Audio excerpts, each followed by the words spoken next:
Bienvenue sur la chaîne Ma Psy en ligne chez moi. Je suis Émilie, je suis psychologue et dans ce podcast, je voulais vous proposer 3 astuces, on va dire, pour oublier son ex. Alors c'est une question qu'on m'a souvent posée, comment faire, j'ai un ex-mari, j'ai un ex-conjoint, j'arrive pas à l'oublier, pourtant c'est fini, et je sais pourquoi c'est fini, mais je pense savoir pourquoi c'est fini et j'arrive, ou alors j'ai été, quitter et j'arrive pas à l'oublier, je pense à lui tout le temps, etc. Donc dans ce podcast, je vais vous proposer 3 astuces efficaces pour oublier votre ex.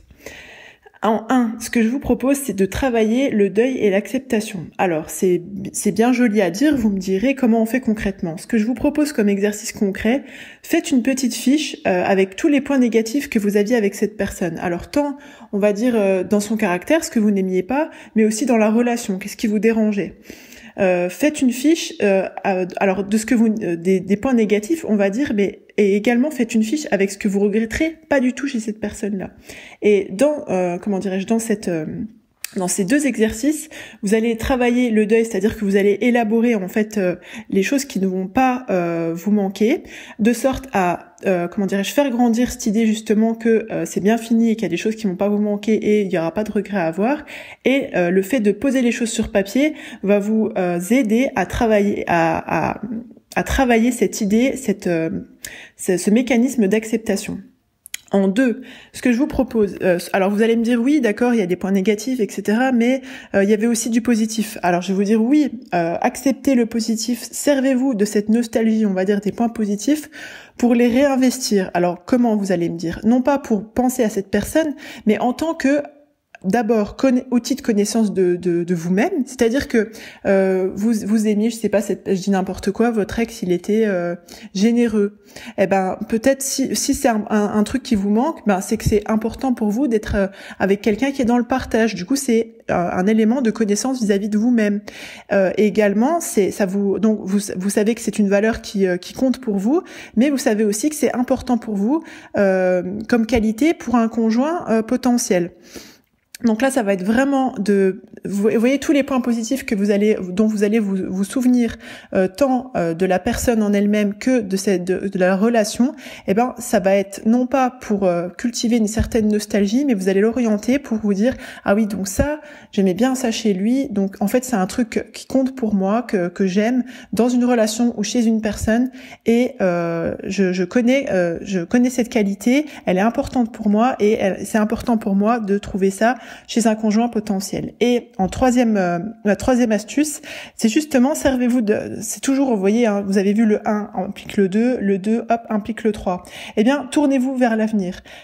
Conditionnez votre cerveau à vous préparer à vivre encore mieux. C'est-à-dire que voilà, il y avait des choses chez votre ex que vous n'aimiez pas, il y avait des choses que vous aimiez et que vous avez dont vous savez que c'est important pour vous, eh bien là, orientez-vous sur, ok, tout ça, je vais m'en servir pour trouver encore, entre guillemets, pour être capable d'être ouvert ou d'être ouverte à mieux dans mon avenir.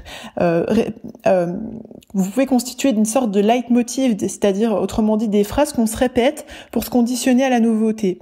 Alors certes, il va y avoir ce qui est du domaine de la pensée, donc des prédispositions dans lesquelles on va se mettre, c'est-à-dire que vous êtes en mode ok, je vais trouver un conjoint qui est comme ça, je vais faire des causes, je vais mettre des moyens en place.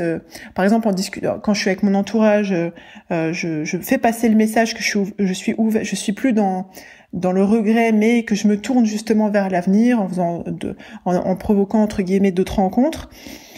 Et du coup, je suis plus orientée vers l'avenir. Je pense j'imagine quel type de relation je voudrais, etc. Mais vraiment en mode optimiste, pas en mode je les aurai jamais, etc. Et tout. Vraiment, vous conditionnez à l'optimisme, au fait que tout ce travail que vous avez fait d'acceptation du deuil, d'acceptation, des choses négatives et de cette envie que vous avez de retrouver les choses positives que vous avez trouvées dans cette ancienne relation, dans cette ancienne personne, ça va vous servir à affiner votre grille d'analyse, si je peux dire ça comme ça, et à vous tourner vers quelque chose de meilleur, une meilleure relation, une personne qui vous convient mieux, parce que j'aime pas parler entre guillemets il n'y a pas de gens bons, il n'y a pas de gens mauvais, il y a des gens qui se correspondent ou pas.